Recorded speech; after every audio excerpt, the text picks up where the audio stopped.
Hello, hello, hello. मेरा नाम है आनंद वर्मा और आपका मेडिकल काउंसलिंग सेंटर में स्वागत है।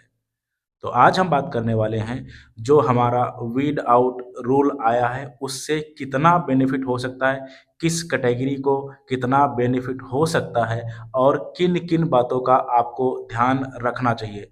तो सबसे पहले क्या वीड आउट रूल सही है? तो बिल्कुल ये आपका ऐसा रूल्स है जो कि गवर्नमेंट चाहती है या कॉलेज चाहते हैं कि मेरी सीट खराब ना हो। ये पेंडिंग कोर्ट केस था, ठीक है? हालाँकि जो मुझे बहुत पहले से फॉलो कर रहा होगा मैंने उसको बिल्कुल बता रखा है कि बिल्कुल अगर आपका जो है ऑल इंडिया और स्टेट कोटा से कॉलेज अगर अलॉट होता है तो लेना ही पड़ेगा। मैं चिल्लाते-चिल्लाते थक गया हूँ, लेकिन वहाँ पे ये नहीं था कि जो है लेके आप स्टेट में काउंसलिंग नहीं करा सकते, तो थोड़ा-सा चेंज है। तो इसमें बहुत से ऐसे बच्चे हैं या जो है पेरेंट्स गार्जियन हैं, जिनका जो मैं बच्चों की बात करूँ क्योंकि जा सारी ज़ाहिर-सी बात है बच्चा ही पेपर देगा, उसका ही एडमिशन होगा। तो बहुत से ऐसे बच्चे हैं जिन लोगों ने ऑल इंडिया और स्टेट कोटा से दोनों से जो है काउंसलिंग कर रखा था। अच्छी रैंक वाले बच्चे जो सोच रहे थे कि मेरी 12,000 रैंक है, मेरी 18,000 रैंक है, मेरी 20,000 रैंक है, मुझे अच्छा कॉलेज मिलना चाहिए। वो 2 college, 4 college, 10 college, 20 college, 100 college ऐसे लेके चल रहे थे। उनको बहुत बड़ी दिक्कत इस बार सबसे ज़्यादा दिक्कत उनको हुई है क्योंकि उनकी रैंक ऐसी कि कॉलेज तो उनको मिल गया है, लेकिन वो सोच रहे थे कि कोई भी कॉलेज जो है मैं एक बार अपना सेव कर लूँ ऑल इंडिया में, उसके बाद में स्टेट में काउंसलिंग करा लूँगा।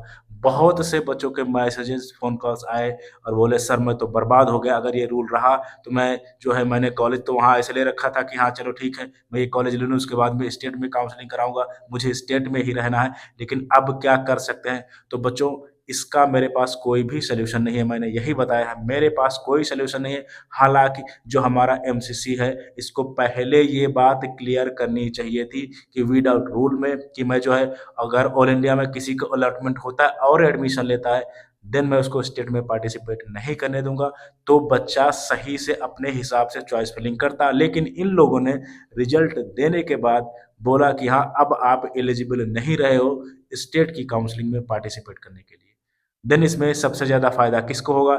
इसमें फ़ायदा सबसे ज़्यादा हो सकता है बॉर्डर लाइन बच्चे को। और बॉर्डर लाइन किनको मैं बोलता हूँ? जैसे आपकी सेकेंड राउंड की कट-ऑफ 25,000 गई है, जनरल ईडब्ल्यूएस ओबीसी की पहले मैं बात कर लेता हूँ और आपकी रैंक है 26,000 है, 27,000 है, ऐसे है।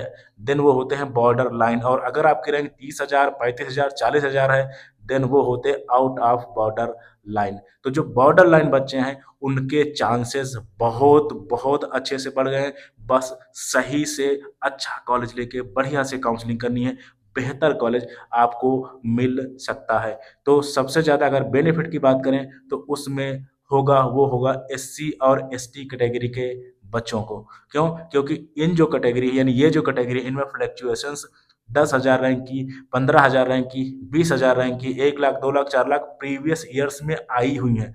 और विदाउट रूल्स में बहुत से जो है एससी एसटी कैटेगरी के बच्चों के फ़ोन कॉल्स आए कि सर ऐसा है मेरा, मैंने तो अलॉटमेंट आ गया है और मुझे एडमिशन लेना ही पड़ेगा, ले ही लिया है, ठीक है? तो ये चीज़ें बहुत मतलब पैनिक है। तो सबसे ज़्यादा अगर मैं यहाँ पे बात कर लेता हूँ जनरल ईडब्ल्यूएस ओबीसी कोई भी बच्चा है उसको बेनिफिट होगा लेकिन उतना नहीं होगा। लेकिन सबसे ज़्यादा बेनिफिट होगा एससी और एसटी कैटेगरी के बच्चों को क्योंकि फ्लक्चुएशंस आपकी 5,000 rank, 10,000 rank, 15,000 rank, 20,000 rank, 50,000 rank, 1 lakh rank ऐसे होते हैं, ठीक है? लेकिन जनरल, ईडब्ल्यूएस और ओबीसी में करें तो आपका फ्लक्चुएशंस नहीं होते, कहीं 1,000 हो गया, कहीं जो है 2,000 रैंक का होगा। स्पेशली मैं जनरल और ओबीसी की बात करूँ, ईडब्ल्यूएस में भी 4-5,000 रैंक का या 2-3 हज़ार का अंतर आ जाता है। तो सबसे ज़्यादा बेनिफिट होगा एससी और एसटी कैटेगरी के बच्चों को और मैंने बोल भी रखा है कि काउंसलिंग सबको करानी है।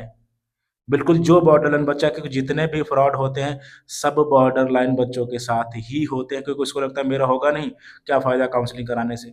तो काउंसलिंग ज़रूर कराओ और जो है बिल्कुल आपको काउंसलिंग के लिए जाना चाहिए, ठीक है? तो बॉर्डर लाइन बच्चे को सबसे ज़्यादा फ़ायदा अब यहाँ पे पूछोगे कितना फ़ायदा होगा?